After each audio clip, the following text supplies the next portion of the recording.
ये व्यर्थ के बकवाद करने वाले लोगों से मत मिलो, व्यर्थ के बकवाद करने वाले लोगों की तरफ मत देखो, ये क्या कह रहे हैं, क्या बोल रहे हैं। और तुम भी व्यर्थ का बकवाद मत करो। अपने समय को कीमती मान करके निरंतर प्रिया प्रीतम का नाम जप करो, उनके गुण लीला गाओ, उनकी सेवा में रहो। कभी प्रपंच की बातें, कभी प्रतिष्ठा का चिंतन, कभी नाना प्रकार के मान सम्मान का चिंतन, ये घुसने ना पावे हृदय में। बहुत सावधान रहना चाहिए साधक को। ऐसी बातें देखो मत, ऐसी बातें सुनो मत जिससे तुम्हारा हृदय उद्विग्न होकर प्रभु का चिंतन छोड़ दे। बंद करो अभी। अन्य लोगों के संग का त्याग कर दो, जो भगवत विमुख वार्ता करते हैं, संत निंदा करते हैं, दूसरों की निंदा करते हैं। कुछ हाथ नहीं लगता, ये लोग दुर्गति को प्राप्त होने वाले हैं। भक्तन निंदा अति बुरी भूल करे जिन कोय, किए सुकृत बहु जन्म के छिन में दारे खोए। पर निंदा के किए ते नहीं, आवत नहीं कछु हाथ, मूर्ख पर्वत पाप को ले चल अपने साथ। तो अलम कश्यापि संगत्या, ऐसा संग मत करो जिनके पास बैठने से भक्त निंदा, जन निंदा, भगवत निंदा हो। ऐसे से दूर रहो। अलम, बंद कर दो ऐसे लोगों का संग। रात दिन हम श्यामा श्याम का नाम जप करेंगे, श्यामा श्याम के लीला गुण गाएंगे, श्यामा श्याम के ही धाम का शोभा का चिंतन करेंगे।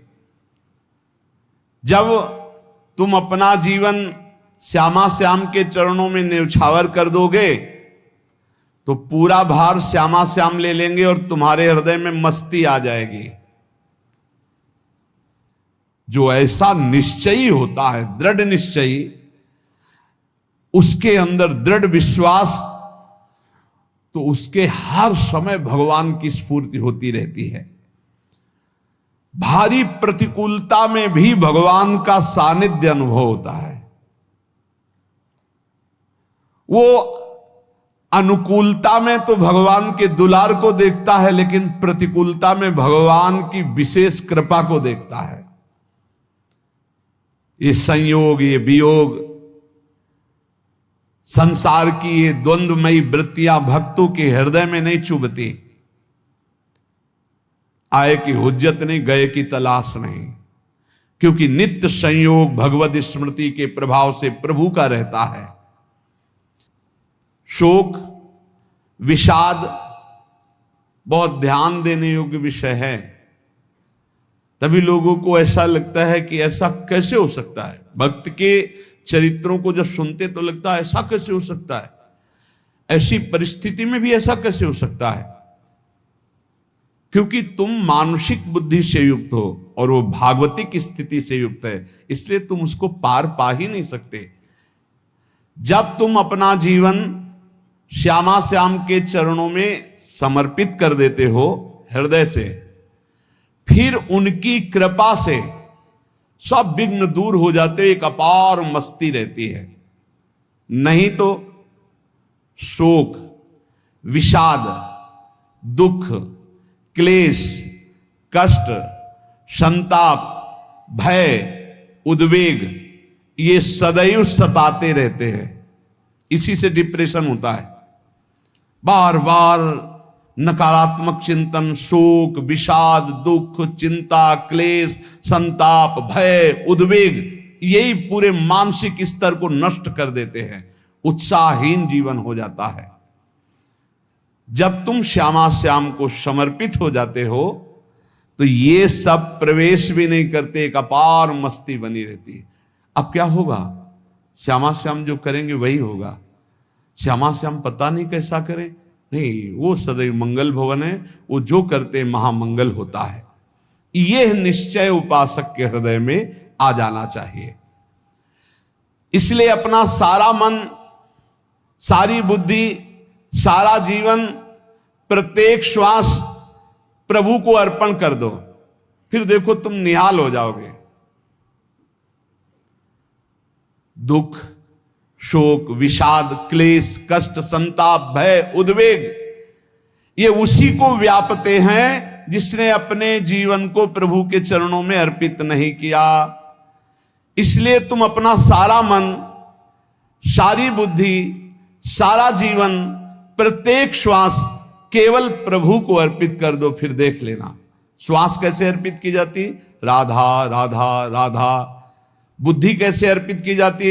एकमात्र निश्चय कि भगवत सुख ही सुख है, ये जागतिक सुख सुख नहीं, ये दुख है, ये ऐसा दलदल है जिससे आज तक कोई नहीं निकल पाया। सारा मन, हम मन से केवल प्रभु का मनन करें, बार बार मन को संसार से हटा के नाम में, रूप में, लीला में, धाम में लगाएं।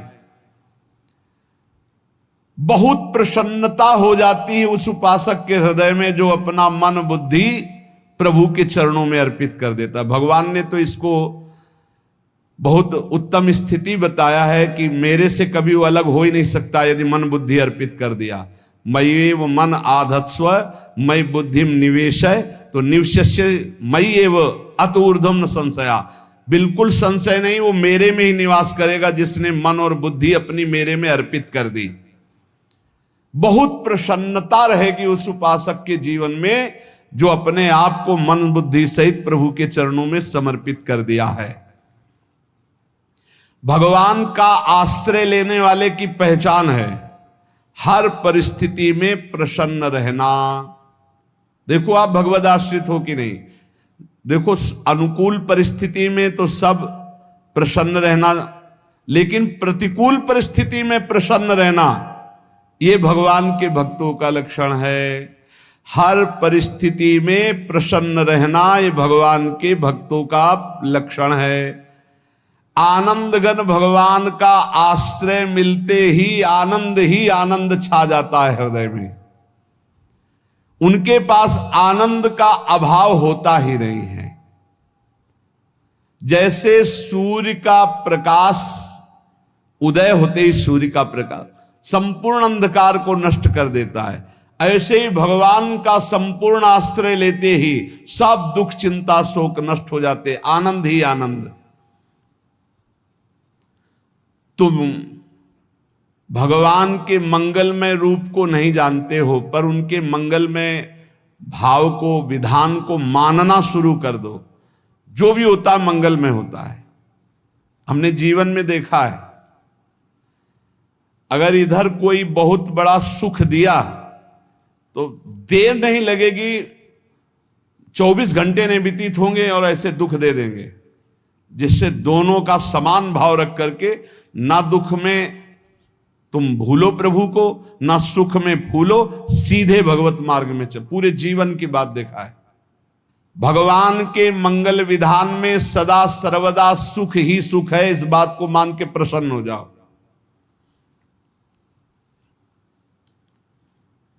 जब भगवान का भजन करने वाले की तन्मयता बढ़ती है भजन में, तो द्वेषी जन अपने आप तैयार हो जाते हैं। भक्त कभी किसी से द्वेष नहीं करता, अपने आप वो द्रोह करने लगते। तो नरसिंह मेहता जी से बहुत गांव के कई लोग थे जो जलते थे, ऐसे जलते थे कि अब क्या करें, कैसे मिटा दे नरसिंह मेहता जी को। अब उपाय तो मिल नहीं रहा था। तो एक दिन संतों की मंडली आई और उन्होंने कहा कि हम रास्ते में कोई चोर आदि धन ना ले ले, इसलिए यहां से किसी की हुंडी चलती है क्या द्वारिका में? पहले ऐसा था। बोले हाँ हमारे यहां बहुत बड़े सेठ हैं नरसिंह मेहता जी, पर आप कहोगे वो मना कर देंगे। कई बार कहोगे, अगर वो स्वीकार कर ले तो वहां। और उनका लक्ष्य था कि नरसिंह मेहता जी की तो खाने की भी सुविधा नहीं थी, हुंडी कहाँ की बात आई। उनका था कि जब वो ना कहेंगे तो संतजन नाराज हो जाएंगे, अगर हाँ कह दिया तो वहां हुंडी चुकेगी नहीं, तो संतजन अपने आप इनको शाप दे देंगे, अपराध बन जाएगा, ये नष्ट हो जाएंगे। संतों को भेजा नरसिंह मेहता जी ने, सबकी दंडवत की, चरण पखाड़े। तो उनका ये इतना रुपया है, द्वारिका में साधु सेवा हम करेंगे, वहां तुम्हारी हुंडी चलती है, तो आप अरे उनका आप कहाँ भूल रहे हो, यहाँ खाने की भी व्यवस्था। बोले हमें सब पहले से बता दिया गया कि आप मना करोगे, बार बार मना मत करो, हमें पता है। तो उन्होंने ठाकुर जी की तरफ देखा, बोले क्या लीला है प्रभु, संतों से हम क्या कहें, ये ले रुपए। उस समय स्वर्ण की मोहरें चलती थी, बेच के बाजार से खूब उन संतों को पवाया, उन्हीं संतों की सेवा की। और उनका अपने सेठ का नाम तो बताओ जहां हमें जाके हुंडी मिलेगी। सेठ, सावल सा सेठ। संत जन गए वहां, पूछा कि नरसिंह मेहता जी का जिन सेठ से परिचय, उनका नाम सावल सा सेठ, उनकी गद्दी कहां है? तो जो कुछ भक्त थे वो द्वारिकाधीश की तरफ संकेत करते कि वही हैं। बोले नहीं नहीं, वो सेठ है, उनकी गद्दी चलती थी। पूरी बाजार में कहीं कोई। अब संत जन एकांत में होकर के बहुत विचलित हुए, क्या हमारे साथ धोखा हुआ? नरसिंह मेहता जैसा संत क्या धोखेबाज हो सकता है? देखो, संशय तो बहुत विचित्र होता है, बड़े बड़ों को संशय हो जाता है। जब भगवती सती जी को संशय हो गया, राम जी को, हे खग हे मृग हे मधुकर श्रेणी, ऐसा पूछते हुए कि सच्चिदानंद कैसे हो सकते, तो किसी को हो सकता है, क्योंकि वो बुद्धि की अधिष्ठात्री देवी है। जो ही उनके मन में ऐसा आया कि क्या हमारे साथ धोखा हो रहा है, इतने में ही देखा जय हो सावल सा सेठ की। होगा सावल सा सेठ, तो देखा बढ़िया मुनीम जी उनके साथ, तो सेठ बस्ता लिए हुए मुनीम जी, सरकार इधर से चलो। तो उनका सावल सा सेठ आपका नाम है? संतों ने कहा। बोले हाँ। बोले नरसिंह जी? हाँ। बोले आपकी हुंडी आ गई है। हुंडी एक कागज में लिखा कि ये हमारे सेठ जी को दे देना। वैसे लोग मुझे माखन चोर कहते, कोई कुछ कहता है, लेकिन आपने सेठ बना दिया। जब आपने सेठ बना ही दिया तो आप कभी परवाह मत करना तुम। और ये सेवक आपकी सेवा में सदैव तत्पर है, भगवान ने ऐसा लिखा। जो भगवद आश्रित है, एक बार ये चलता रहता है, जो संत जन होते हैं उनके विरोधी अपने आप बन जाते हैं, किसी से कोई मतलब नहीं, अपने आप विरोधी बन जाते हैं। कबीरदास जी का पूरी काशी में यश था। भजन करने वाले महापुरुषों का यश बढ़ता है जब, तो जो भजनहीन होते हैं उनके हृदय में जलन पैदा हो जाती है और वो उनको विविध प्रकार से फंसाना चाहते हैं, उनको कष्ट देना चाहते हैं। तो कबीरदास जी के यश को धूमिल करने के लिए कुछ ब्राह्मणों ने एक रचना रची, मुड़ मुड़ा के कबीरदास जी के शिष्य बन करके पूरी काशी के सब आश्रमों में निमंत्रण दे आए। कल भंडारा है, संत सेवा है, सबने स्वीकार किया। कबीरदास जी अपनी दिनचर्या करके निकले तो संत मंडली आने लगी। बोले कै बजे सेवा है? साधु सेवा। बोले कौन सी साधु सेवा? बोले कल आपके शिष्यजन निमंत्रण दे के आए, पूरी काशी के सब संत आ रहे हैं। कबीरदास जी ने कहा यहाँ तो एक की भी व्यवस्था नहीं, पूरी काशी के संत आ रहे। अच्छा, समझ में आ रहा है, लीला बिहारी तुम लीला करना चाहते हो। गए अपना, निकल गए गंगा किनारे, एक झाऊ के नीचे बैठकर अपना भजन ध्यान में मगन है। 11-12 बजे तो उन्होंने देखा कि संतों की मंडली, अब काशी तो बहुत। कबीरदास जी ने देखा कि आश्रम की, तो बोले पता नहीं क्या होगा, चलो चलते हैं। तो ऐसे गमछा वस्त्र करके ऐसे डालकर मुंह ढक करके, वहां बड़ी बड़ी पंगत लगी थी। कबीरदास जी सबको पाओ जी पाओ। कबीरदास जी के रूप में स्वयं भगवान, पाओ जी पाओ। कबीरदास जी ने कहा अच्छा, जब स्वामी परस रहे तो हम भी बैठ के पा ले। तो जब उसी पंगत में बैठ गए अपना कपड़ा ढक करके, और जब मोहरे की दक्षिणा दे रहे थे सब लोग कि वाह कबीरदास जी ने आज तो साधु से, सबको जब कबीरदास जी के सामने आए तो ऐसे मुंह ढके। बोले देखो, जो मेरा होता है उसे मुंह छुपाना नहीं पड़ता, मुंह ढकला नहीं पड़ता। लो दक्षिणा, तुम भी दक्षिणा लो। कबीरदास जी को कबीरदास जी दक्षिणा दे रहे, और वो कबीरदास जी है भगवान, और ये पाले वाले कबीरदास जी है भगवान के जन। कभी भगवान अपने, अरे जमाने जोर लगा ले, कितना जोर लगाएगा, भक्त और भगवान का झंडा कभी न झुकने पाएगा। बिल्कुल चिंता, शोक, भय, उद्वेग रहित जीवन भगवद आश्रित। तुम भगवान के मंगल विधान में सदा सर्वदा प्रसन्न रहो। अब ये विचार कर लो कि भगवान जो करेंगे तुम्हारा मंगल करेंगे। अब थोड़ा ऐसा बीच में लगता है कि अमंगल हो रहा है क्या, लेकिन पक्का समझो बहुत बड़ा मंगल उनका विधान होता है। बहुत ही उत्तम मंगल होता है भगवान के शरणागत का।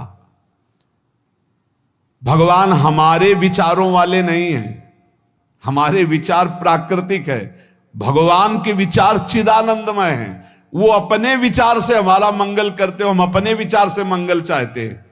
भगवान के विचार से मंगल ही हमारा होगा, इसलिए कभी हमको चिंता शोक भय नहीं करना चाहिए। भगवान की ओर से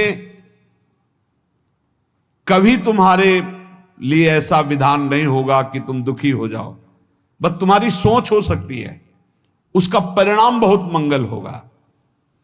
जगत की ओर से निराश हो जाओ, किसी से आशा मत रखो, फिर आप देखो आपका जीवन कैसा आनंद में व्यतीत होता है। ये जो जगत की आशा है यही दुख प्रदान करती, सच्ची जगत की आशा ही दुख प्रदान करती है। अगर जगत से कोई संबंध न रखा जाए और भगवत भाव में रहकर तो बहुत अच्छा जीवन चलेगा।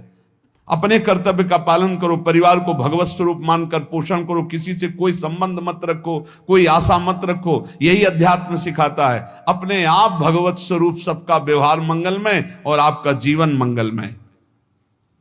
अपने घर में ऐसे रहो जैसे किसी अतिथि के घर में रह जाता है, चलना है, यहां से जाना है। कौन रहता है अपने घर में अतिथि की भांति? भगवान का भक्त। जाना है यहां से, अपनी प्रिया प्रीतम के पास जाना। ये हमारा घर नहीं है, यहां तो हम समय व्यतीत कर रहे हैं, अपनी आयु व्यतीत कर रहे हैं भगवत आराधना करते हुए। हमें जाना है प्रिया प्रीतम के पास। वास्तविक घर भगवान का धाम है हमारा, वास्तविक घर वाले प्रभु हैं हमारे। जो नित्य सच्चिदानंद भगवान के चरणों में अपने चित्त को समर्पित करता रहता है, उसको यह अनुभव होने लगता है कि बड़ी कृपा है हमारे ऊपर, भगवान की बड़ी कृपा है हमारे ऊपर।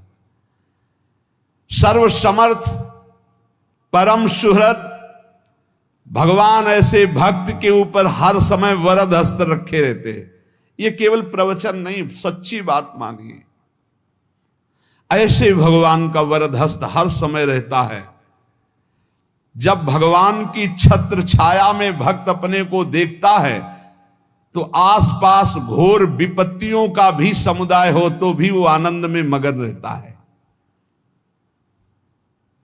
हर हालत में आनंदित रहना ये भक्त का स्वभाव है। भगवान ऐसे भक्तों को प्यार करते हैं जैसे कछुआ अपने अंडे को बाहर रख आवे और रात दिन उसका चिंतन करे। जब भक्त भगवान को समर्पित होता है तो भगवान रात दिन उसकी ऐसे चिंतन सुरक्षा करते हैं। अभय, ये दैवी संपदा का पहला गुण है। ये भगवान के शरणागत पर जागृत हो जाता है, वो भयभीत नहीं होता, किसी भी उससे भयभीत नहीं होता। यही डर ही डरप हरिवंश हित, जिनो भ्रमय गुण सलिल पर।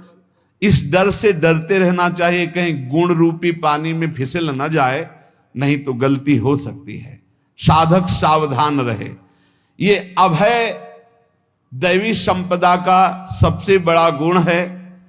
जो भयहारी भगवान की शरण में आ जाता है तो उसके अंदर ये अभय प्रकट हो जाता है।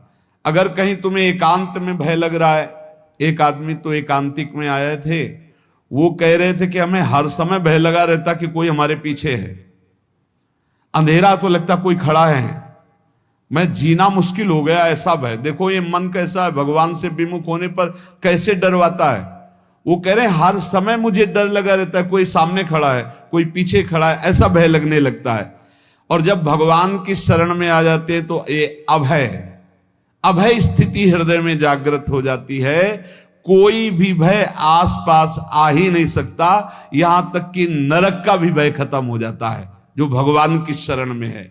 महापापी भी पुण्यात्मा महान भक्तों के समान वो उत्तम गति को प्राप्त हो जाता है जो भगवान की शरण में हो जाता है।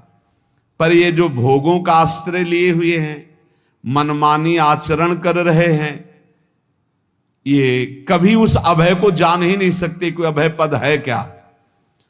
इनको तो कदम कदम पर शोक भय और दुख की प्राप्ति होगी। कोई बचा नहीं सकता जो भोगों में लगे हैं, मनमानी आचरण कर रहे हैं। अगर निर्भय होना चाहते हो, परम सुखी होना चाहते हो, तो भगवान के शरणागत हो जाओ। सारे जगत को अभय दान देने वाले भगवान हैं। भगवान का एक प्रण है, ममपन शरणागत भयहारी। जो मेरी शरण में आ गया उसके भय का मैं नाश कर देता हूं। साधना में अवस्था मन की मानी जाती है कि आप कितने अच्छे साधक हैं। यदि आपका मन भगवदाकार है, हर समय भगवत चिंतन चल रहा है, आपके स्वप्न भागवतिक आ रहे हैं, आपके विचार भागवतिक हैं, तो आपकी अच्छी साधना हो रही है। और यदि आपके स्वप्न गंदे आ रहे हैं, क्योंकि स्वप्न में मन का ही सारा खेल होता है, और आपकी चिंतन वृत्ति वासनात्मक चल रही, तो अभी साधना का प्रभाव मन पे नहीं पड़ा है। जिसका मन हर समय भगवत चिंतन करता रहता है, वो जीते जी जीवन मुक्त हो जाता, अनुभव होता है। जैसे किसी ने कहा कि हमें कैसे पता चलेगा कि हमारा काम हो गया है, तो जैसे आप भोजन पा लेते हैं तो किसी दूसरे से गारंटी थोड़ी लेनी होती कि हम छक गए हैं क्या, आप जरा बताना हम छक गए हैं क्या। नहीं, अपने हृदय में आ जाता है कि अब मैं तृप्त हो गया। ऐसे ही अपने हृदय में आ जाता है कि मेरा काम हो गया, अब मेरा जन्म नहीं होगा। ये हृदय में आ जाता है, अपने आप अनुभव में आ जाता है। जब स्वरूप बोध होता है तो किसी और से सलाह थोड़ी लेनी होती है, वो अपने आप अनुभव में आ जाता है। हाँ, यदि गुरुदेव का वर्ण नहीं किया है तो फिर आपको किसी न किसी गुरु से प्रमाणित करवाना पड़ेगा। और अगर गुरुदेव का वर्ण किया है तो वही मंत्र, वही नाम, वही गुरु शरणागति आपको अंदर से पुष्ट कर देगी कि आपका काम हो गया है।